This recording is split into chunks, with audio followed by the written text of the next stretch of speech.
on the Ballot, where we talk to candidates from across the country about what they stand for, what they don't, and what they hope to do if elected this fall. I'm so excited that we're joined today by State Senate candidate Jackie Fielder. Jackie is an educator and activist running to represent California's 11th Senate District, which includes parts of San Francisco. Jackie, thank you so much for joining us. Thank you for having me. I'm excited. Great. So I'd love to start by talking about the work that you've done before you ran for office. And you campaigned against the construction of the Dakota Access Pipeline. Can you tell us why you became involved in that work? Yeah, so in December of 2016, I left the Bay Area and traveled to join my Lakota relatives and our allies at Standing Rock to protest the Dakota Access Pipeline. And the path of the pipeline is like a part of my story. It starts in the northwest corner of North Dakota, which is the home of my tribe, MHA Nation. There, it's really common for Indigenous women my age to go missing among oil fields and man camps. And if my grandmother hadn't been displaced and relocated from there, I easily could have been one of them. The pipeline traverses southeast, and it was supposed to cross the Missouri River at Bismarck, but residents objected, so they moved it further south, just above the Standing Rock Indian Reservation. And the pipeline, as we know, crosses the Missouri River, which has been the only source of fresh drinking water for not just the Standing Rock tribe, but thousands of people downstream, including the Cheyenne River tribe, which is where my grandfather was born and raised. And so the pipeline company bulldozed sacred sites. They set German shepherds and water cannons on peaceful protesters. And I really had to ask myself after all of that, what kind of economic system would unleash that kind of violence? So I followed the money from North Dakota all the way back to San Francisco. And that's how I started becoming an organizer for divestment.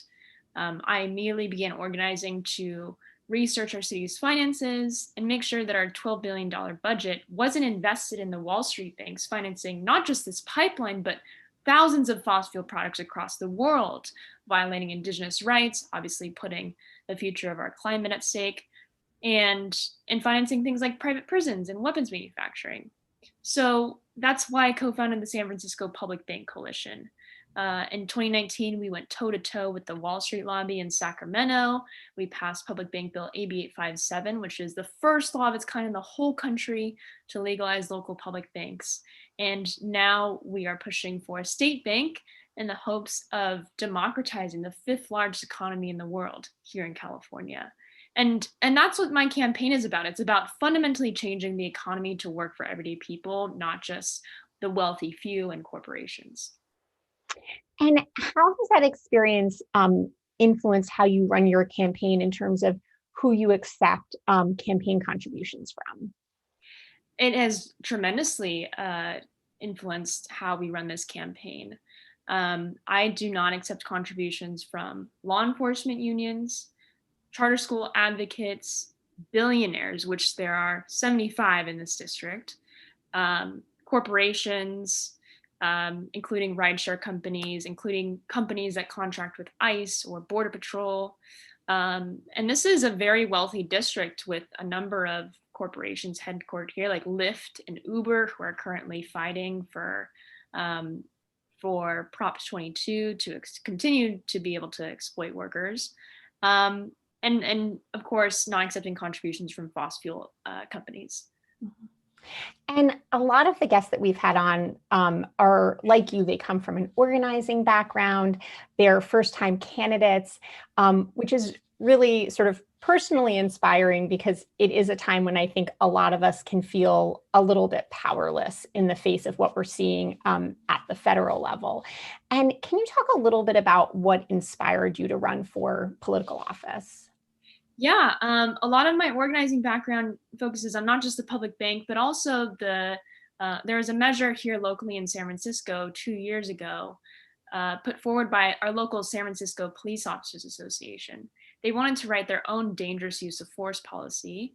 And at that time, it was really only the ACLU of Northern California and the Democratic Socialists of America who were interested in mounting a fight against it. And I was enlisted to co-manage that campaign to defeat that measure. We were outspent 5-1. And in that same election cycle, the DSA also mobilized people to pass a universal right to counsel in San Francisco for anyone facing eviction. And so both of those wins for our chapter and for our district were tremendous successes. Going up against the special interests here, the real estate lobby, the police union, and we won. And since then, we've been building a movement um, for real accountability, for grassroots campaigns. And I had long been looking at specifically police unions and their influence in state politics.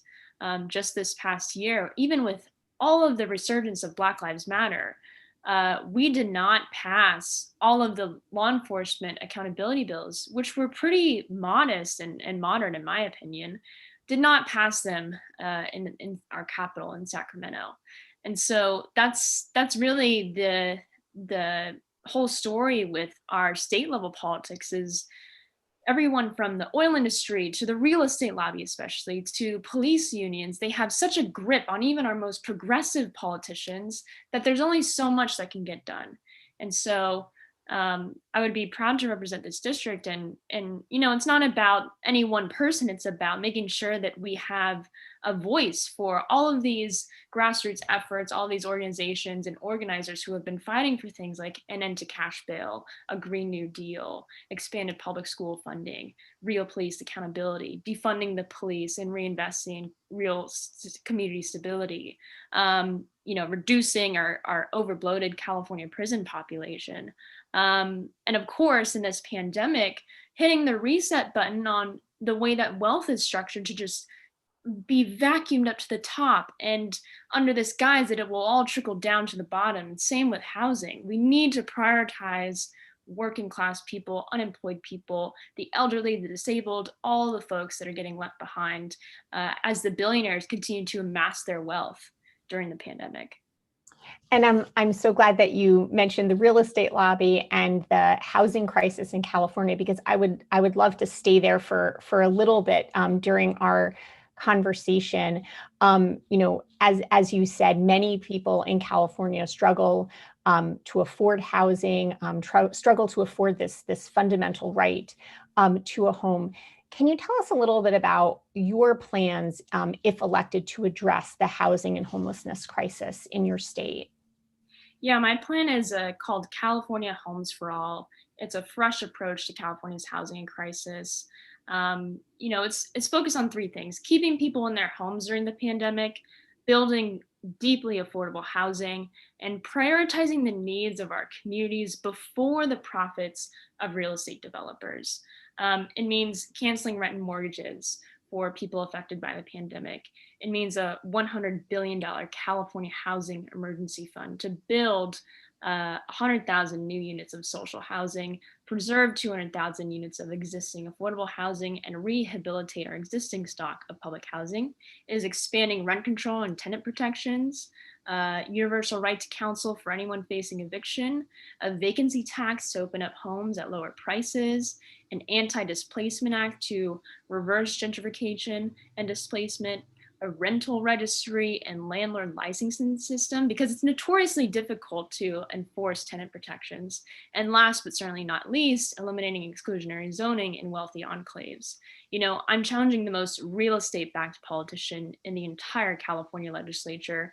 Real estate interests have poured almost $1 million into his race this year.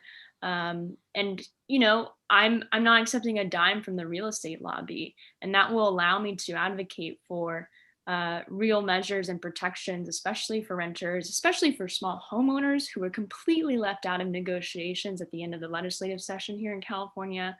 There's only one renter in the entire state legislature and 0 in the state Senate. And if we really want more protections for renters, we need to elect one. That's incredible that there are so few. There's just one in the state legislature. And kind of staying on the topic of the real estate lobby, I wanted to talk to you about Proposition 21, which is on the ballot in California. And for those of our viewers who are not familiar with Prop 21, it would permit local jurisdictions to pass rent control ordinances that could apply to more homes. Right now in California, there are several restrictions on what type of building can be subjected to rent control, and Prop 21 would loosen some of those restrictions. And for those of our viewers who don't know, rent control is a limit, often locally imposed, on how much a landlord can raise your rent from one year to the next. And so, Jackie, I would love to hear from you really two things. One is your position on Prop 21, and two, about the very well-funded opposition to this initiative. Yeah, well, one of the thousand reasons why I'm running is because as a renter, as someone with loved ones facing inaffordability in my home state, uh, it feels overwhelming the amount of power that the real estate lobby has. Back a year ago in the fall of 2019, my mother, who's trying to retire, she's a secretary in Southern California, and she received, right after the legislature passed this rent cap bill, which in my view was pretty modest, but is one of the strongest in the nation. Um, Her landlord, her corporate landlord, issued all of the residents in their mobile home park a notice that they would be increasing rents by 20% starting January 2020.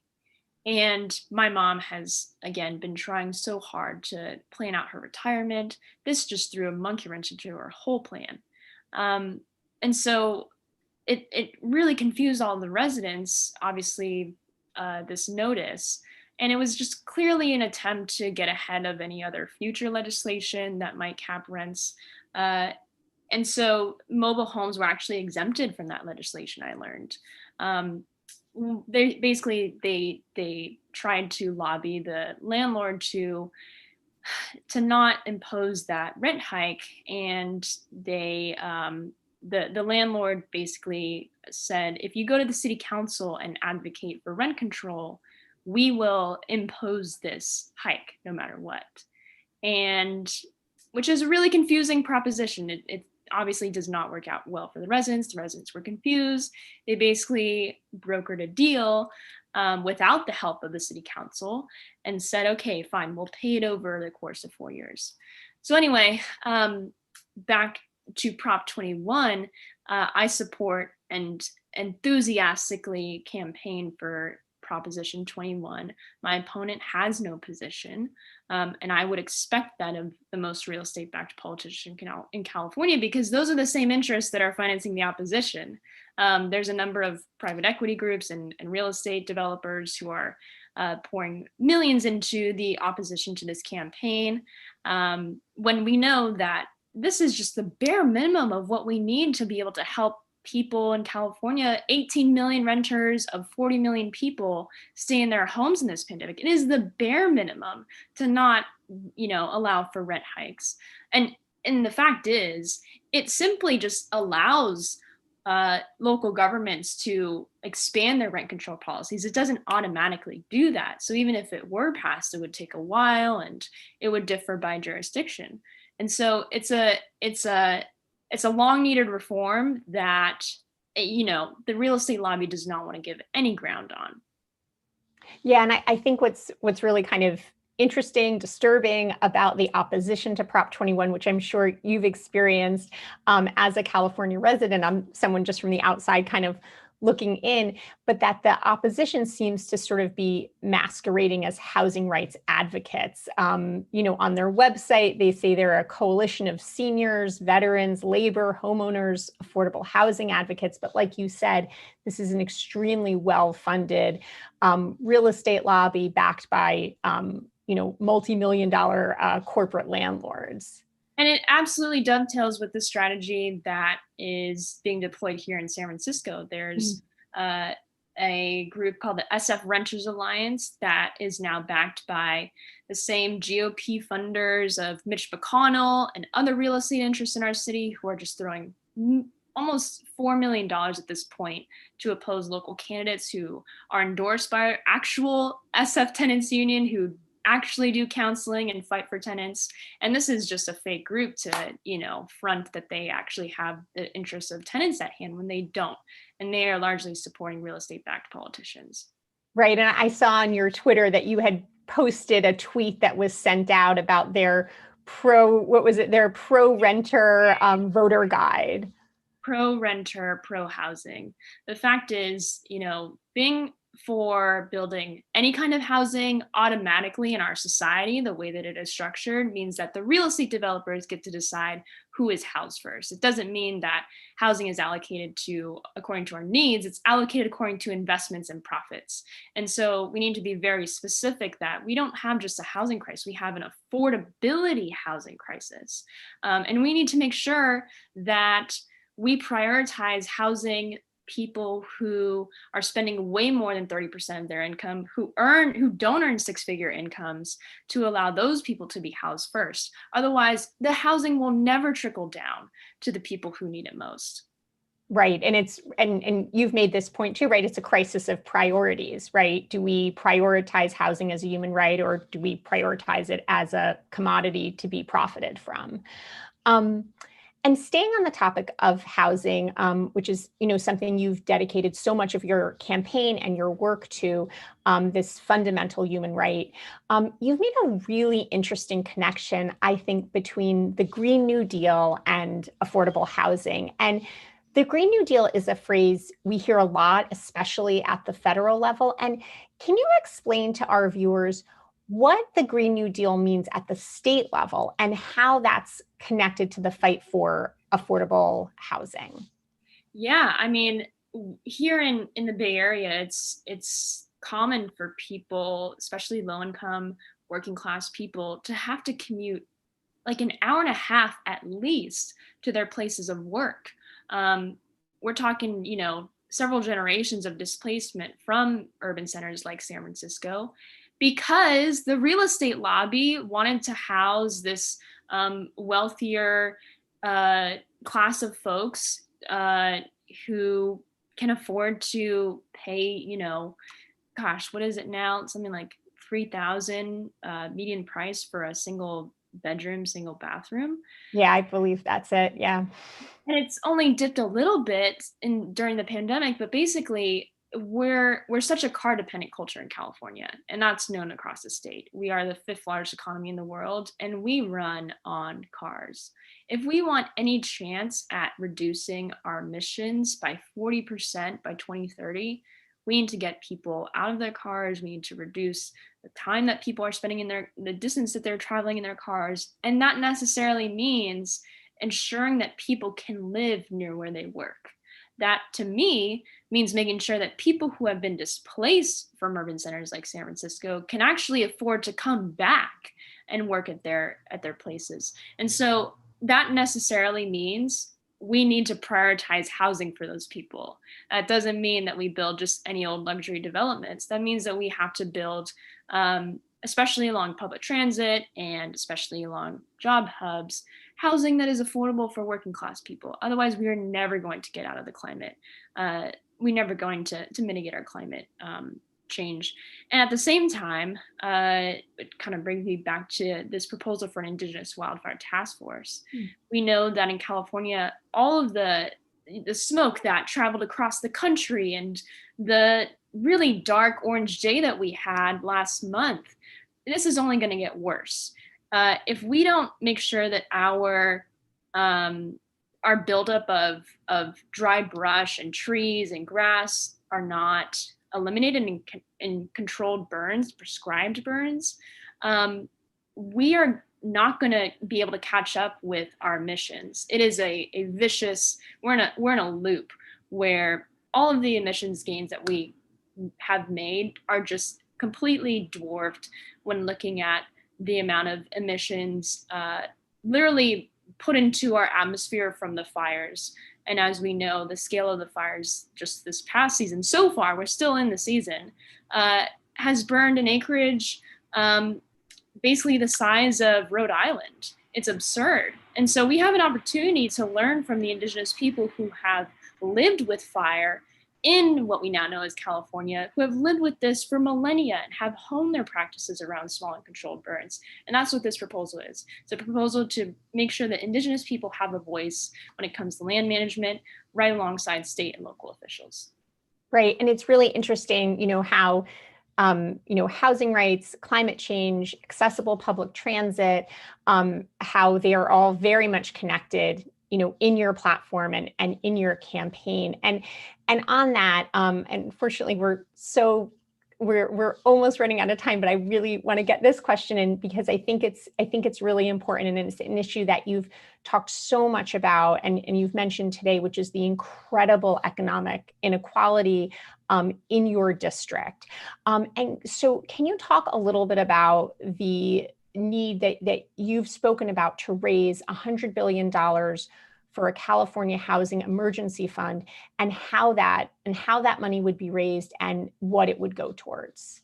Yeah, so to give you an idea, before the pandemic, there were more than 900,000 people sleeping on our streets here in San Francisco alone. There were 1,400 homeless SFUSD students, San Francisco Unified School. This is something that is, in my opinion, discussed way too casually in a city with 75 billionaires and some of the world's wealthiest corporations like Salesforce and Twitter and Square and so on, Wells Fargo. This is not by accident. And we, the voters in San Francisco, passed a very small tax on the wealthiest corporations to provide housing for permanent supportive housing and also mental health services, mobile bathrooms, some for navigation centers back in 2018. And the downtown business interests mounted a multi-million-dollar campaign to oppose it. My opponent was on their side. But we got organized, grassroots, homeless advocates, and DSA, and a whole host of organizations mobilized to pass this measure. It was stuck in the courts for the past 2 years. And really, that is, to me, unacceptable when those deaths that have happened since then were entirely preventable by this measure. And so we have a crisis of funding, of resources, because the resources are there. That is a fact. They exist in this district, they exist in this state and in this country. It's just not flowing down to the majority of people who are barely keeping their head above water. And we all know that. That's plain as day for us. But corporate interests and others will try to insist that actually these measures will hurt jobs. Measures like Prop I, which is a real estate transfer tax to fund rent relief and affordable housing here in San Francisco. We need to be able to have the courage to stand up to corporations, make sure that they and the wealthiest individuals in this state, all 175 billionaires in California, billionaires with a B, not even millionaires I'm talking about, pay their fair share so that the rest of us in California have a chance at a dignified life. And then ultimately, housing is healthcare. Housing is the bedrock of education for our students to be able to participate in school. Housing is the foundation that we need. It is absurd that in one of the wealthiest states in the entire world, this is still a problem. And so a California housing emergency fund is the least that we need right now.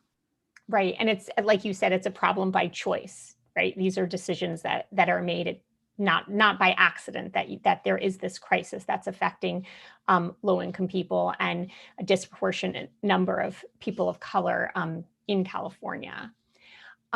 Jackie, thank you so much for joining us. I am so sorry that we're out of time. And thank you to our audience for watching. This has been Our Future on the Ballot. Full episodes of the briefing are available as a podcast on Apple Podcasts and wherever you listen to podcasts. We're live again today at 4 p.m. Eastern with The Count and guest Leah Lippman. Follow Appeal News on Facebook and The Appeal on Twitter.